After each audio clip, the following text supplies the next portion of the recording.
안녕하세요. 뉴스반장입니다. 최근 조사에서 윤석열 대통령 지지율이 25%로 취임 후 최저치를 기록했던 MBS 조사에서 지지율이 더 떨어지며 역대 최저치가 갱신됐습니다. 엠브레인 퍼블릭, K-스탠 리서치, 코리아 리서치, 한국 리서치가 지난 7일부터 사흘간 전국 18세 이상 1000명을 대상으로 조사한 결과 윤 대통령의 국정운영 긍정평가는 24%로 직전 조사보다 1%포인트 더 떨어져 또 한 번 역대 최저치를 기록했는데요. 다만 국정운영 부정평가는 66%로 역대 최고치를 기록한 지난 조사보다 3%포인트 줄었습니다. 연령별로는 70대 이상을 제외한 모든 연령에서 부정평가가 긍정평가보다 높게 나타났고, 지역별로는 대구 경북을 뺀 모든 지역에서 부정평가가 우세를 보였는데요.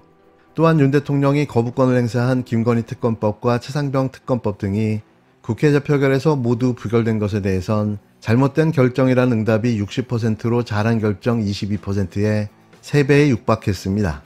이어 정부 여당에서 폐지를 주장하는 금융투자소득세, 이른바 금투세에 대해서는 폐지 의견이 29%, 예외가 27%, 예정대로 시행이 23%로 나타났는데요. 정당 지지도는 더불어민주당 28%, 국힘당 27%, 조국혁신당 11%, 개혁신당 2% 등으로 조사됐습니다.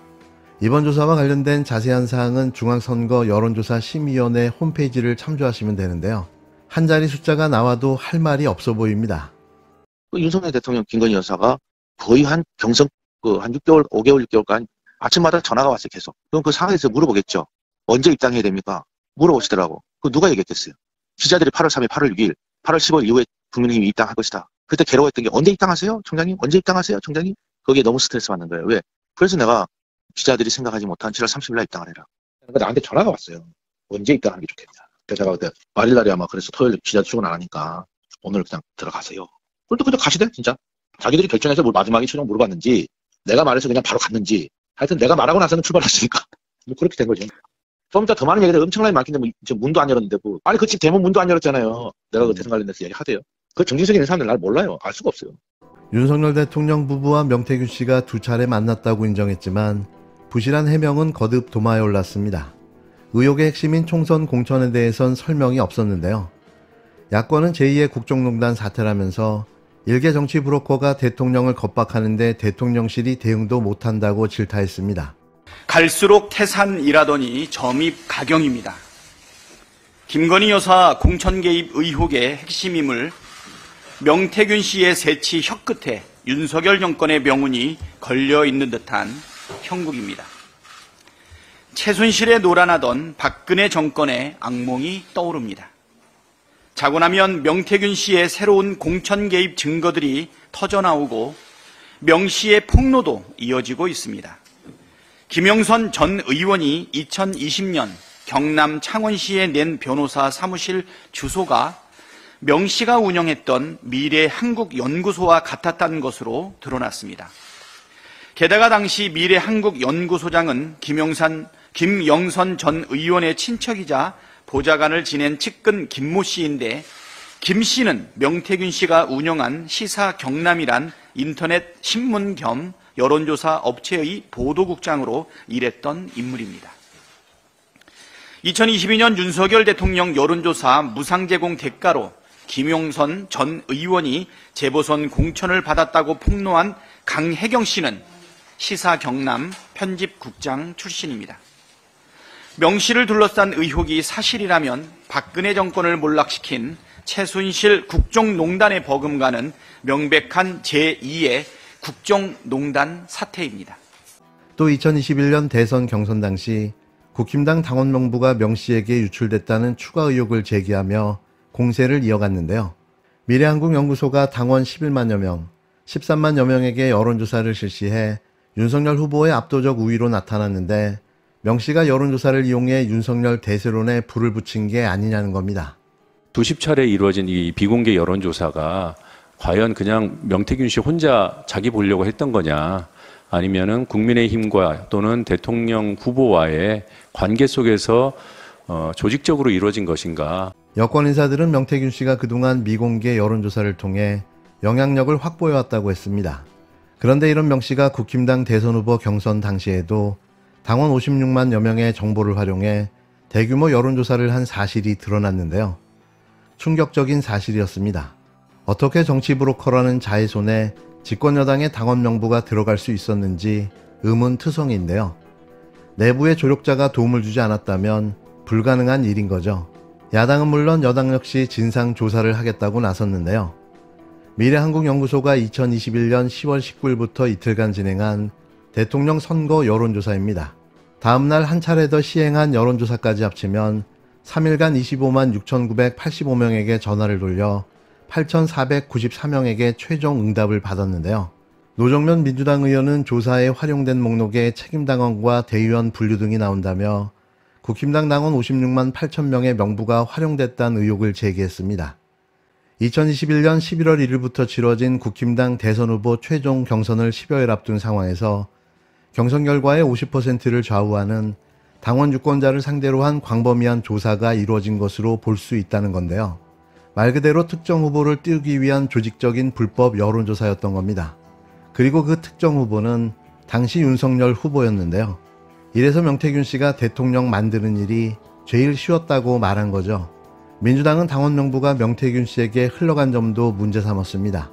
당시 국힘당 당대표였던 개혁신당 이준석 의원은 안심번호가 기재된 당원 명부는 당시 내 후보의 캠프 모두에 제공된 것이라며 명단 유출 논란에 대해선 선을 그었는데요.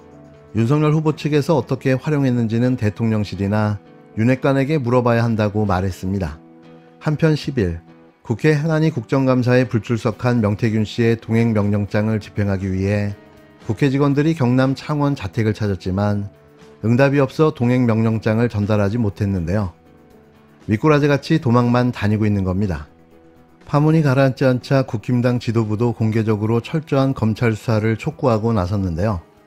한동훈 대표는 협작군 정치브로커는 발을 못 붙이게 하겠다며 거론된 정치인들도 당당하게 입장을 설명하라고 요구했습니다. 당원 명부 유출 의혹에 대해선 당 차원의 진상조사에 나섰는데요. 당시 윤석열, 홍준표, 유승민, 원희룡 전 캠프의 안심번호를 적용한 당원 명부를 보냈는데 이후 명 씨에게 넘어간 과정을 확인해 보겠다는 겁니다. 야권은 김건희 특검법과 상설특검을 병행해 추진하겠다고 나섰는데요. 국힘당은 특검 중독이라고 반발하면서도 김건희 씨를 둘러싼 의혹이 끊이지 않자 대응책 마련에 동분서주하고 있습니다. 공당의 당원 명부가 동원된 여론조작까지 확인된 건데요. 별일 아닌 것처럼 쉬쉬하고 있지만 이는 엄청난 선거 개입 사건인 겁니다. 더 이상 일개 개인의 일탈이라고 말할 수 없는 선을 넘어버린 건데요. 여론을 조작하고 국민을 속이고 왜곡해 가짜 대세론을 만들어냈고 이를 기반으로 0.7% 차이로 대통령에 당선됐다면 이게 불법일까요? 합법일까요? 20대 대선은 무효입니다. 서울 강동을의 이혜식 의원입니다. 잠깐, 이혜식 의원입니다. 시간 때문에. 지난 9월 10일 날 김건희 여사께서 119 뚝섬 순환구조대를 방문한 이후에 한강경찰대 망원치안센터와 용강지구대를 각각 방문을 했죠. 예. 그래서 마포대교에 올라가셔서 사진을 찍었습니다. 맞습니까? 예.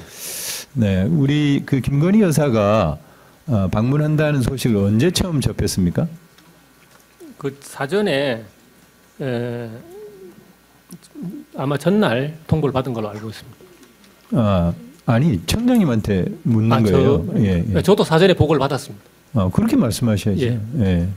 그럼 전날 그 회의를 했었죠, 대책회의? 대책회의는 없었습니다. 대책회의를 안 했습니까? 그렇습니다. 서울청에도 없었습니까? 그렇습니다. 위증하시면 안 됩니다. 그렇습니다. 예. 근데 김건희 여사께서는 오후 6시부터 7시 반까지 머물렀는데 이 시간이 굉장히 교통이 정체가 아주 극심한 때예요. 그리고 그때는 9월 10일이니까 일주일 뒤 9월 17일은 추석입니다. 그러니까 추석 대목이에요. 추석 대목에 이런 그 시간을 택해서 방문을 했는데 교통 통제를 했을 것 같습니다. 교통 통제 하셨죠? 마포대교 교통 통제를 한 적이 없습니다. 없습니까? 예. 그 위증하시면 안 되는데. 예, 마포대교 교통통제는 분명히 없었습니다. PPT 보여주세요. 네, 보시죠. 네, 7시 52분 양화대교 일산 방향 끼어들길 차량이 너무 많다. 교통정리 요청. 7시 59분 17시입니다. 이게 지금 잘려가지고 그런 건데 예, 강변북로 일산 방향 경관도 보인다며 행사 여부를 문의했다. 그러니까 경찰관이 보인다는 거죠. 그리고 15분째 정체다. 7쪽 비켜보세요. 5시 59분. 그리고 6시 1분 서강대교 밑에 있는 도로 교통 체증이 심하다. 6시 1분 또 1분 이게 위에가 6시 1분 7초 밑에가 6시 1분 14초 6시 1분 41초 6시 1분에 새 통화가 112로 걸려왔는데 차 통제를 막아서 한 대만 보내고 전화 요망 통제 이유 알고 싶다. 경찰이 통제하는데 뭐 하는 거냐. 대통령이 가는 건지 여자 경찰이 핸드폰을 들고 있다. 그리고 종결 처분을 할 때 어떻게 지금 내용이 어떻게 되어 있냐면 행사와 관련하여 일시적으로 차량이 통제됐다. 이렇게 지금 적고 있습니다. 이 행사가 무슨 행사냐에 대해서 자료 요청을 했지만은 보안상의 이유로 답할 수 없다. 이랬어요. 교통 통제한 게 맞죠, 청장님? 네? 맞잖아요. 그리고 김건희 여사가 그까지 어떻게 그 뚝섬에서 20분 정도의 그 교통 체증이 심한데 마포 용강지구대까지 옵니까? 네? 치안센터까지. 망원 치안센터까지. 왜 이렇게 옹졸하세요?